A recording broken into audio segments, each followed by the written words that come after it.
Welcome to Aviation Intelligence Weekly with Sarah and Mike, your guide to the aviation industry. Airlines don't usually fail because people stop flying. That's the strange thing about this industry. The planes can be full, the brand can be familiar, the routes can still have demand, and the company can still run out of road. That's what makes airline failures so confusing from the outside. People see passengers in the terminal and assume the business must be working. But in aviation, activity and profitability are not the same thing. Today on Aviation Intelligence Weekly, this is a one-time special episode, Why Airlines Fail, using Spirit Airlines as the case study. Not a weekly recap, not a headline reaction, and not a biography of Spirit. This is a framework episode. Because Spirit's collapse is not just about Spirit.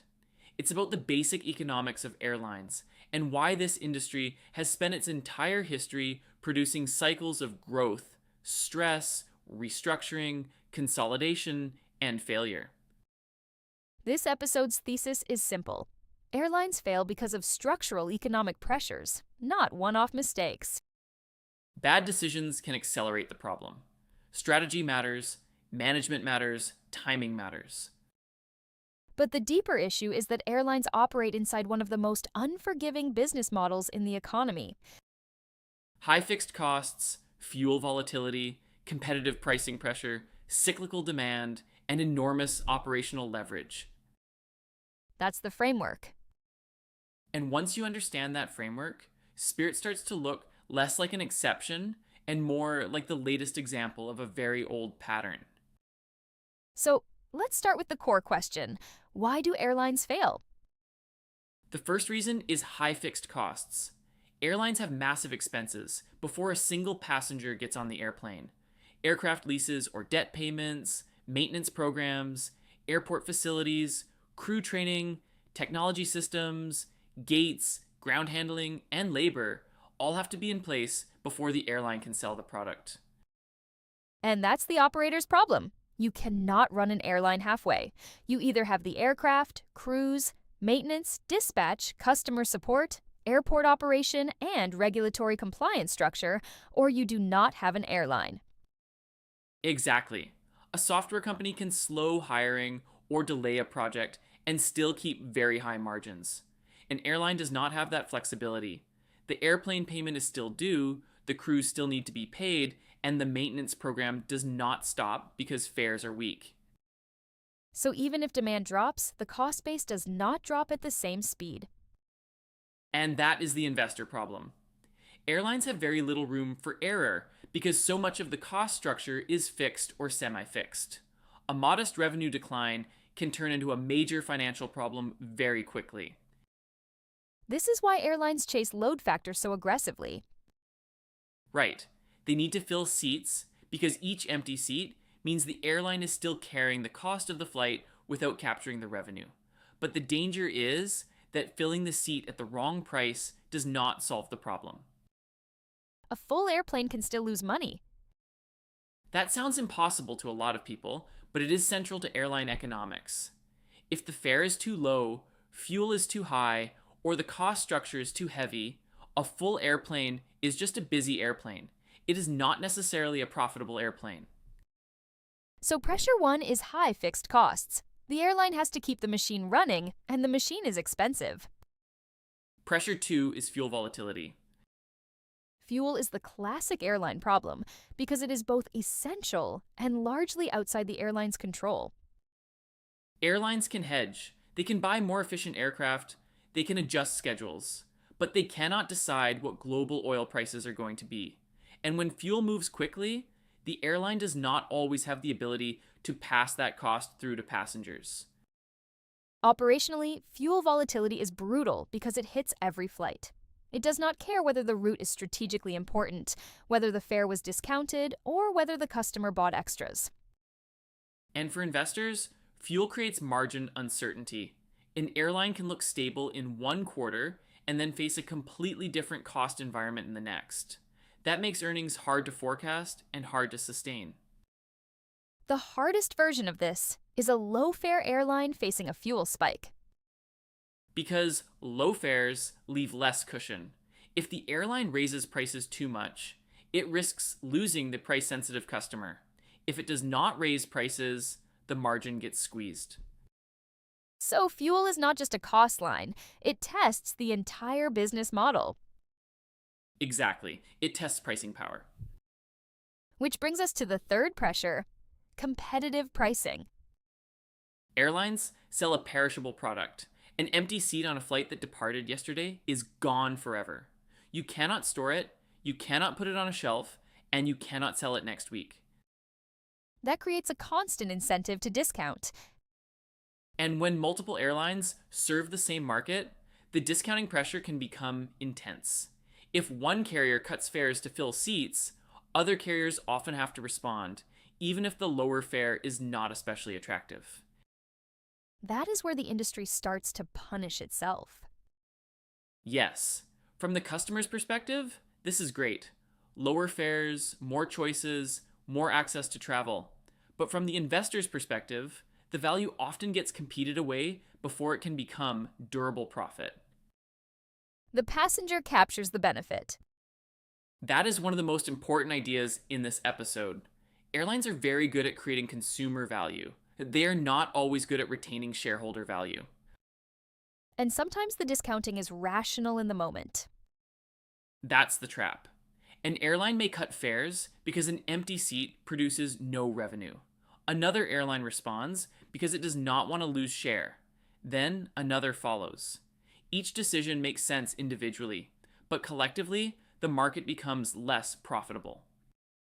So, pressure 3 is not just competition, it is competitive pricing in a perishable, high fixed cost business. Exactly. That combination is dangerous. Pressure 4 is cyclicality. Airlines are tied to the economy. When consumers feel strong, they travel. When business is strong, corporate travel improves. When the economy weakens, travel does not always disappear, but the quality of demand can change quickly. Explain quality of demand. People may still fly, but they become more price sensitive. They delay trips, they trade down, they wait for promotions. Businesses reduce discretionary travel. Leisure travelers look harder for deals. So the airline may still have passengers, but those passengers may generate lower revenue. That is especially important for carriers that depend heavily on discretionary leisure travel. Correct. Leisure demand can be large and powerful, but it is sensitive to household budgets. If the customer base is stretched, the airline has less ability to raise fares without weakening demand. So again, full planes do not automatically solve the problem. No, the question is not just how many passengers are on board. It is what they paid, what it costs to carry them, and how much financial cushion the airline has left after the flight operates. That leads into the fifth pressure: operational leverage. Operational leverage is the reason small changes can have huge effects. Because airlines have such large fixed costs, a small improvement in revenue can produce a meaningful improvement in profit. But the reverse is also true. A small decline in fares, a small rise in fuel, or a small operational disruption can wipe out profitability very quickly. So operational leverage is the amplifier. Exactly. High fixed costs set the baseline. Fuel volatility changes the cost environment. Competition pressures fares. Cyclicality affects demand. Operational leverage turns all of those into a much bigger financial swing. This is why airlines can go from stable to stressed faster than people expect. And it is why airline investors are often cautious even when the travel environment looks healthy. A busy airline is not necessarily a resilient airline. So the framework is clear. Airlines fail when high fixed costs, fuel volatility, competitive pricing, cyclical demand, and operational leverage stack on top of each other. And this is not new. We have seen the pattern across aviation history. Pan Am is one famous example, a legendary brand with global recognition, but brand equity could not overcome the economics forever. Eastern is another example, where labor pressure, route pressure, cost pressure, and competitive pressure all collided.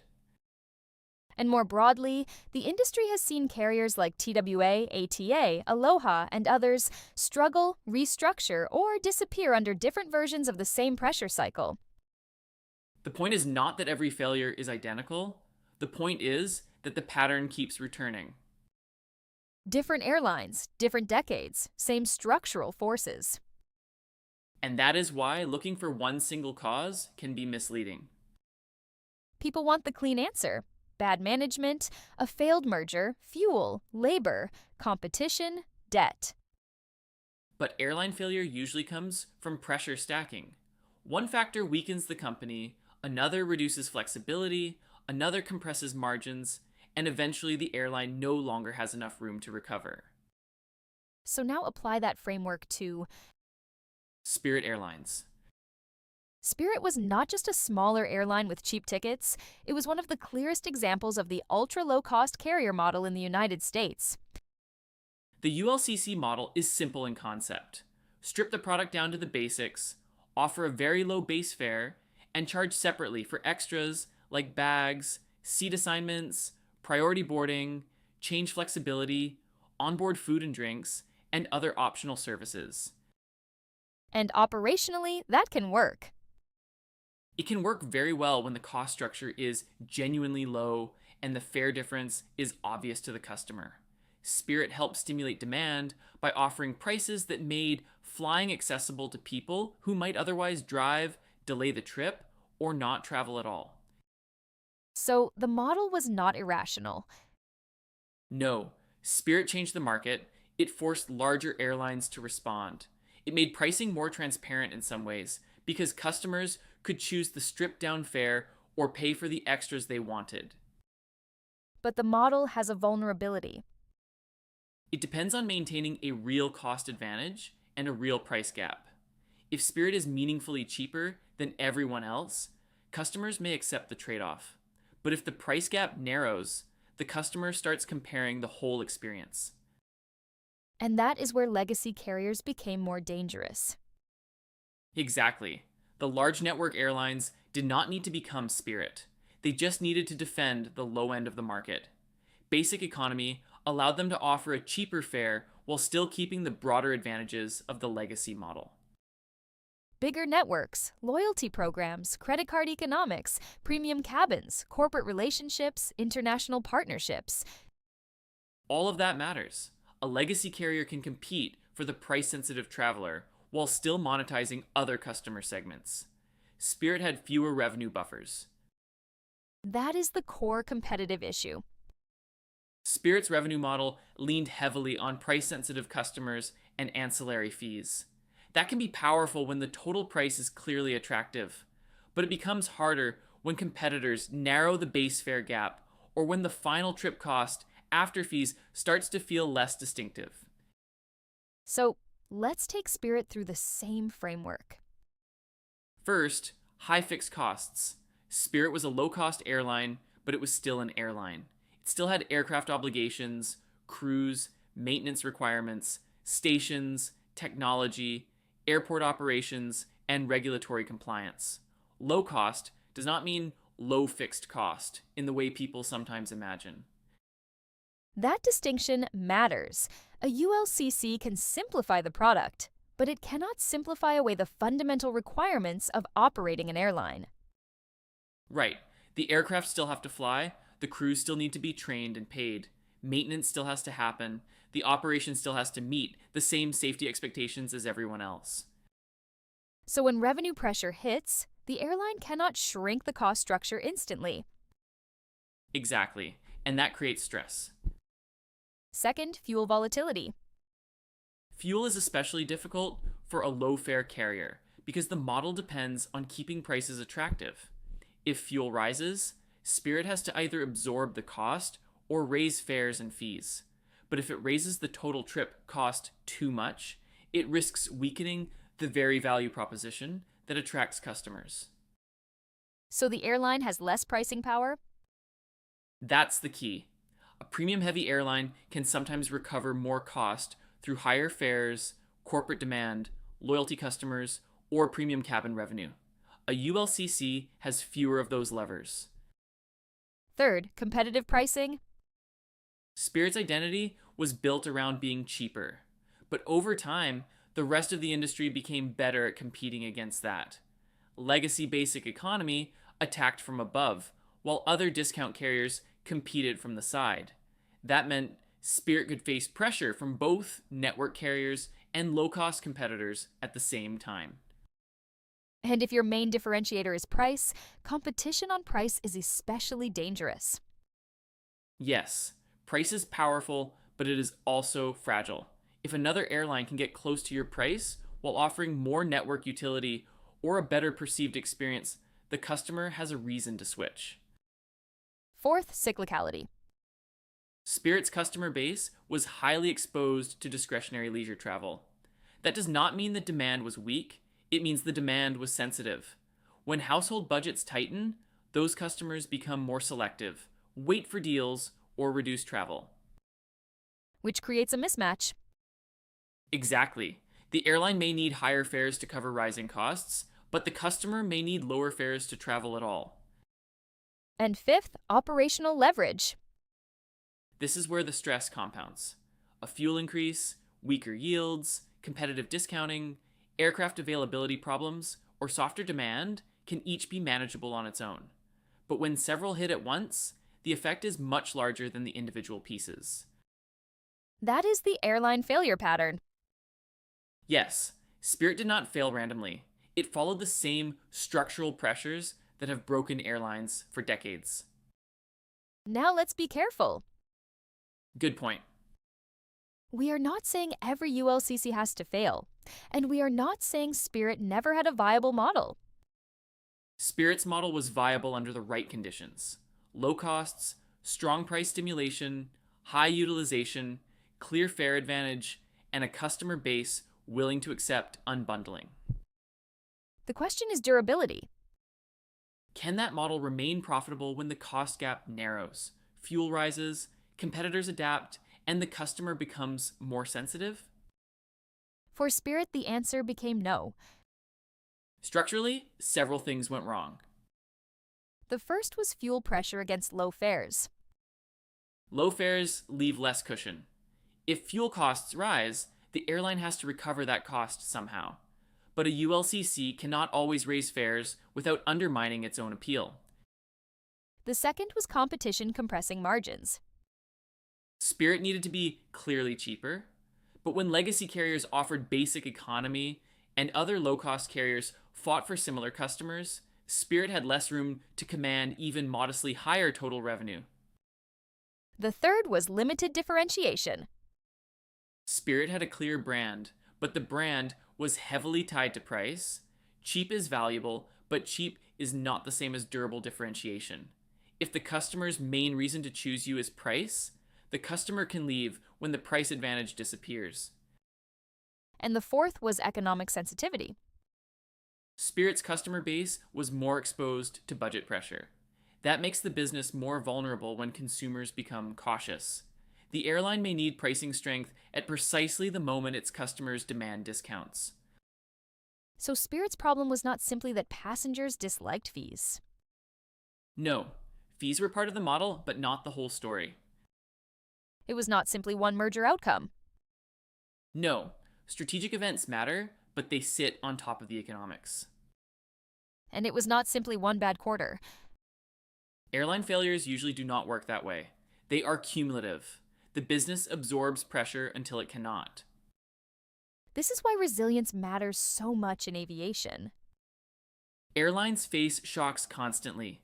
Fuel shocks, labor shocks, maintenance shocks, aircraft delivery delays, demand shocks, weather disruptions, regulatory issues, and capital market pressure. A strong airline is not one that avoids shocks. It is one that has enough financial and operational flexibility to survive them. Spirit had fewer buffers than the larger network carriers. That is the investor lens. The strongest airlines usually have multiple profit pools. They have loyalty programs, premium revenue, international partnerships, corporate accounts, co-branded credit card economics, cargo opportunities, and network advantages. Spirit had a narrower model. Yes, narrower can be efficient, but it can also be brittle. When the narrow model is under pressure, there are fewer places to hide. So let's talk directly about airline stocks.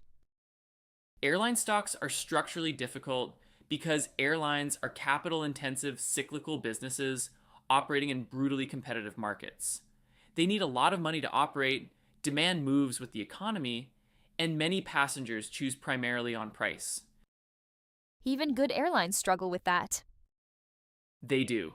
A good airline can still face fuel spikes, labor inflation, aircraft constraints, recessions, and fare pressure. The best operators build buffers, but they cannot fully escape the industry structure. That is why investors often treat airlines differently from normal consumer businesses. Exactly. A strong brand in another industry might create pricing power and durable margins. In airlines, a strong brand helps, but the customer still sees a schedule and a fare. If another airline offers a similar flight at a lower price, the brand advantage gets tested. And because seats are perishable, the pricing pressure never really goes away. Right. The industry has moments of discipline, but the underlying incentive to fill seats is always there. So when an airline is profitable, investors have to ask whether that profitability is durable or just a favorable point in the cycle. That is the right question. Is the airline profitable because it has structural advantages, or because fuel is manageable, demand is strong, competitors are disciplined, and the cycle is favorable? And if the answer is mostly the cycle, the risk is higher. Exactly. Here is the key insight. Airlines are designed to create value for customers, not shareholders. That sounds harsh, but it explains the industry. Passengers want low fares, more routes, reliable schedules, and flexibility. Employees need rising wages, benefits, and stability. Airports want service. Lessors, lenders, suppliers, and maintenance providers all need to be paid. The shareholder is often last in line. And in a downturn, there may not be much left. That is why airline failures can happen even when the airline is useful. Spirit was useful to customers. It lowered fares. It forced competition. It expanded access to travel. But usefulness is not the same as financial durability. That is the central lesson. A business can create enormous consumer value and still be a difficult investment. So when people ask, how can an airline fail when people are still flying? The answer is that demand alone is not enough. You need profitable demand, you need pricing power, you need cost control, you need balance sheet flexibility, and you need resilience against shocks you do not control. Spirit's story shows what happens when those pieces weaken at the same time. And it also shows why consolidation and failure cycles keep returning. Because when the industry becomes too fragmented or too competitive, margins get competed away. Weaker carriers get tested first. Some restructure, Some merge. some disappear. And then, after capacity leaves the market, the surviving airlines often become stronger. That is painful for employees and communities. Very painful. Airline failures are not abstract. Jobs are affected, routes are affected, customers are disrupted, and entire local markets can lose service. But from a market structure perspective, this is how aviation has often reset itself. Weak capacity exits. Stronger carriers absorb demand. Pricing may improve. The cycle stabilizes until the next growth phase begins. And then new competition comes in, Lower fares return. capacity grows, Costs rise. margins compress. And the cycle starts again. So, Spirit is the case study, but not the whole story. The story is airline economics. A business where demand can be real, the planes can be full, the brand can be known, and the company can still fail. Because aviation is unforgiving. High fixed costs, Fuel volatility. competitive pricing, Cyclical demand. operational leverage. That is the mental model. Once you see it, airline failures stop looking surprising. They start looking structural. That is it for this special episode of Aviation Intelligence Weekly. We'll be back with our regular coverage of aviation markets, public airlines, manufacturers, and the capital forces shaping the industry. Until then, remember, full airplanes are only part of the story. The real question is whether the economics work after the airplane is full. Thanks for listening. Welcome to Aviation Intelligence Weekly with Sarah and Mike, your guide to the aviation industry. Want the inside track on aviation's biggest players? Aviation Intelligence Weekly brings you expert analysis of airline earnings, breaking industry news, and deep dive company histories. From American Airlines to Boeing, we cover the business of flight every week. Subscribe now on Apple Podcasts, Spotify, or wherever you listen.